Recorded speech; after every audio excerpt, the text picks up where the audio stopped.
The Masque of the Red Death by Edgar Allan Poe. The Red Death had long devastated the country. No pestilence had ever been so fatal or so hideous. Blood was its avatar and its seal, the redness and the horror of blood. There were sharp pains and sudden dizziness, and then profuse bleeding at the pores with dissolution. The scarlet stains upon the body, and especially upon the face of the victim, were the pest ban which shut him out from the aid and from the sympathy of his fellow men. And the whole seizure, progress, and termination of the disease were the incidents of half an hour. But the Prince Prospero was happy and dauntless and sagacious. When his dominions were half depopulated, he summoned to his presence 1,000 hale and light-hearted friends from among the knights and dames of his court, and with these retired to the deep seclusion of one of his castellated abbeys. This was an extensive and magnificent structure, the creation of the prince's own eccentric yet august taste. A strong and lofty wall girdled it in. This wall had gates of iron. The courtiers, having entered, brought furnaces and massy hammers, and welded the bolts. They resolved to leave means neither of ingress or egress to the sudden impulses of despair or of frenzy from within. The abbey was amply provisioned. With such precautions the courtiers might bid defiance to contagion. The external world could take care of itself. In the meantime, it was folly to grieve, or to think. The prince had provided all the appliances of pleasure. There were buffoons, there were improvisatori, there were ballet dancers, there were musicians, there was beauty, there was wine. All these and security were within. Without was the Red Death. It was toward the close of the 5th or 6th month of his seclusion, and while the pestilence raged most furiously abroad, that the Prince Prospero entertained his 1,000 friends at a masked ball of the most unusual magnificence. It was a voluptuous scene, that masquerade. But first let me tell of the rooms in which it was held. There were 7, an imperial suite. In many palaces, however, such suites form a long and straight vista, while the folding doors slide back nearly to the walls on either hand, so that the view of the whole extent is scarcely impeded. Here the case was very different, as might have been expected from the Duke's love of the bizarre. The apartments were so irregularly disposed that the vision embraced but little more than one at a time. There was a sharp turn at every 20 or 30 yards, and at each turn a novel effect. To the right and left, in the middle of each wall, a tall and narrow Gothic window looked out upon a closed corridor which pursued the windings of the suite. These windows were of stained glass, whose color varied in accordance with the prevailing hue of the decorations of the chamber into which it opened. That at the eastern extremity was hung, for example, in blue, and vividly blue were its windows. The second chamber was purple in its ornaments and tapestries, and here the panes were purple. The third was green throughout, and so were the casements. The fourth was furnished and lighted with orange, the fifth with white, the sixth with violet. The 7th apartment was closely shrouded in black velvet tapestries that hung all over the ceiling and down the walls, falling in heavy folds upon a carpet of the same material and hue. But in this chamber only, the color of the windows failed to correspond with the decorations. The panes here were scarlet, a deep blood color. Now in no one of the 7 apartments was there any lamp or candelabrum amid the profusion of golden ornaments that lay scattered to and fro or depended from the roof. There was no light of any kind emanating from lamp or candle within the suite of chambers. But in the corridors that followed the suite, there stood, opposite to each window, a heavy tripod, bearing a brazier of fire that protected its rays through the tinted glass, and so glaringly illumined the room. and thus were produced a multitude of gaudy and fantastic appearances.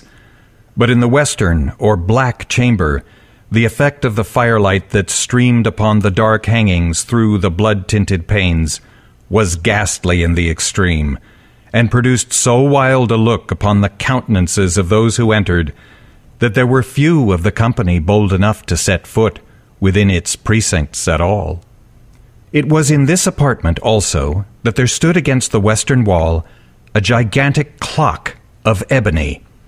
Its pendulum swung to and fro with a dull, heavy, monotonous clang, and when the minute hand made the circuit of the face, and the hour was to be stricken, there came from the brazen lungs of the clock a sound which was clear and loud and deep and exceedingly musical, but of so peculiar a note and emphasis that at each lapse of an hour the musicians of the orchestra were constrained to pause momentarily in their performance to hearken to the sound, and thus the waltzers perforce ceased their evolutions, and there was a brief disconcert of the whole gay company, and while the chimes of the clock yet rang, it was observed that the giddiest grew pale, and the more aged and sedate passed their hands over their brows as if in confused reverie or meditation.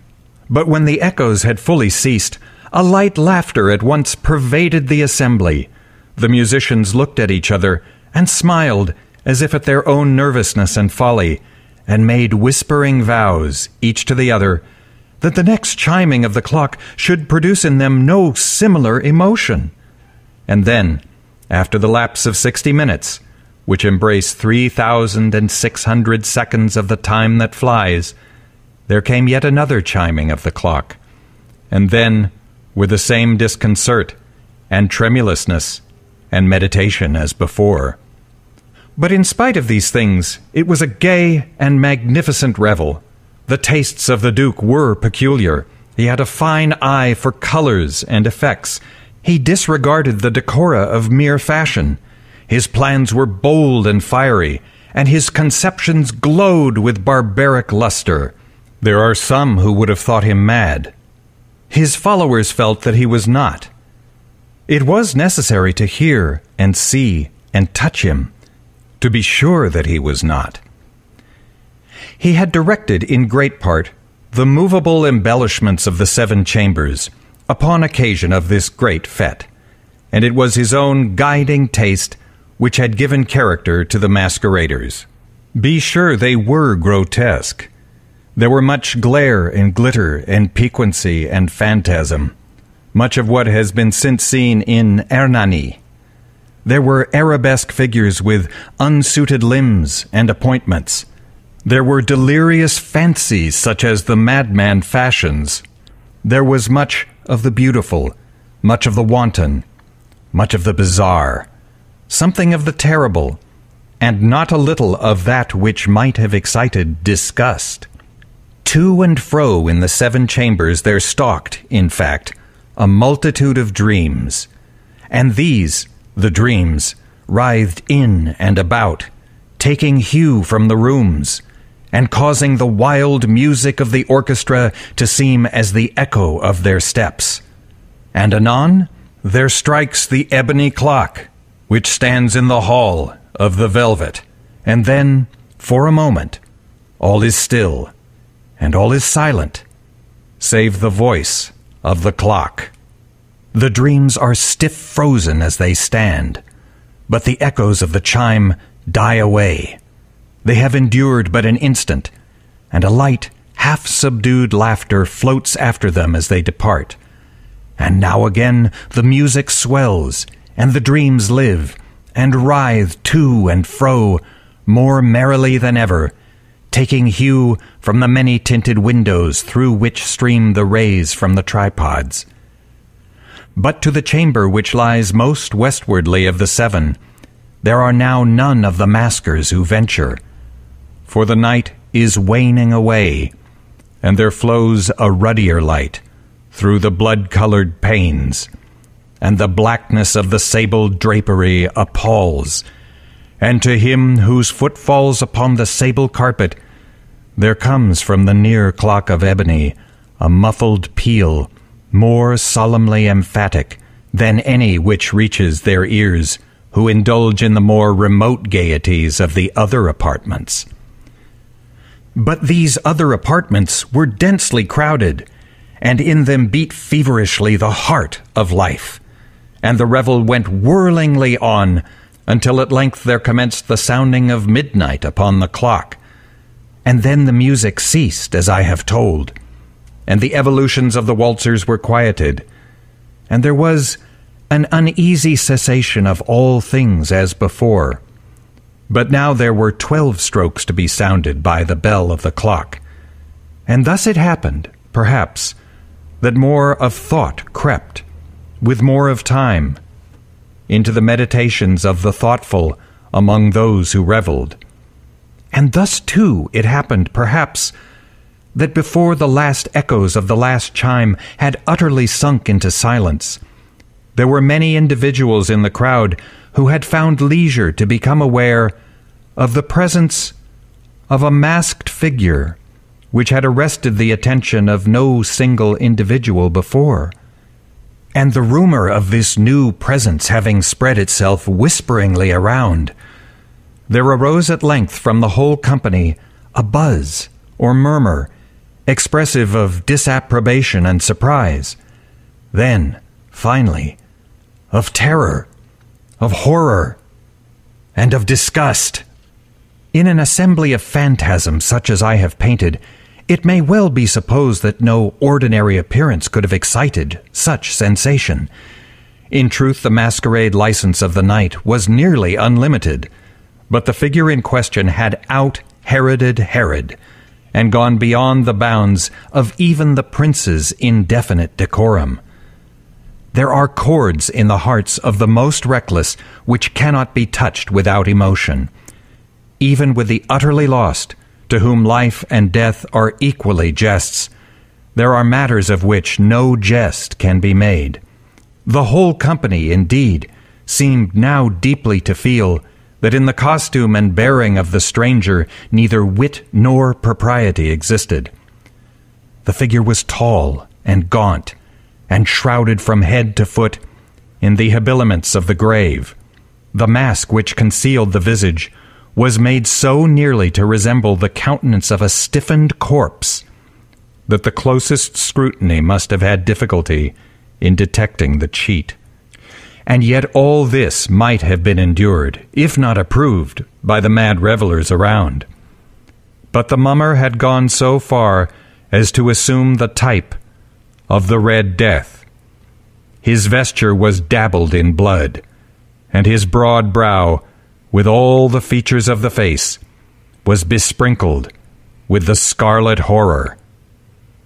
When the eyes of Prince Prospero fell upon this spectral image, which, with a slow and solemn movement, as if more fully to sustain its role, stalked to and fro among the waltzers, he was seen to be convulsed, in the first moment with a strong shudder, either of terror or distaste, but in the next, his brow reddened with rage. "Who dares?" he demanded hoarsely of the courtiers who stood near him. "Who dares insult us with this blasphemous mockery?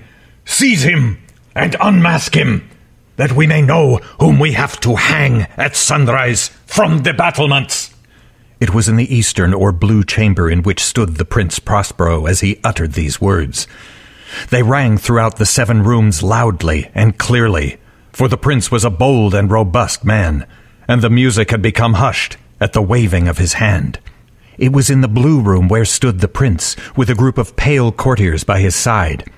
At first, as he spoke, there was a slight rushing movement of this group in the direction of the intruder, who at the moment was also near at hand, and now, with deliberate and stately step, made closer approach to the speaker.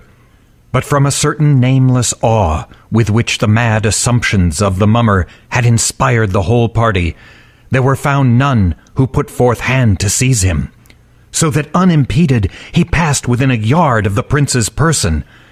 and while the vast assembly, as if with one impulse, shrank from the centers of the rooms to the walls, he made his way uninterruptedly, but with the same solemn and measured step which had distinguished him from the first, through the blue chamber, to the purple, through the purple to the green, through the green to the orange, through this again to the white, and even thence to the violet, ere a decided movement had been made to arrest him. It was then, however, that the Prince Prospero, maddening with rage and the shame of his own momentary cowardice, rushed hurriedly through the 6 chambers, while none followed him on account of a deadly terror that had seized upon all. He bore aloft a drawn dagger, and had approached in rapid impetuosity to within 3 or 4 feet of the retreating figure, when the latter, having attained the extremity of the velvet apartment, turned suddenly and confronted his pursuer. There was a sharp cry, and the dagger dropped gleaming upon the sable carpet, upon which, instantly afterwards, fell prostrate in death the Prince Prospero. Then, summoning the wild courage of despair, a throng of the revelers at once threw themselves into the black apartment, and seizing the mummer, whose tall figure stood erect and motionless within the shadow of the ebony clock, gasped in unutterable horror at finding the grave cerements and corpse-like mask which they handled with so violent a rudeness, untenanted by any tangible form. And now was acknowledged the presence of the Red Death. He had come like a thief in the night, and one by one dropped the revelers in the blood-bedewed halls of their revel, and died, each in the despairing posture of his fall. And the life of the ebony clock went out with that of the last of the gay, and the flames of the tripods expired, and darkness and decay and the Red Death held illimitable dominion over all.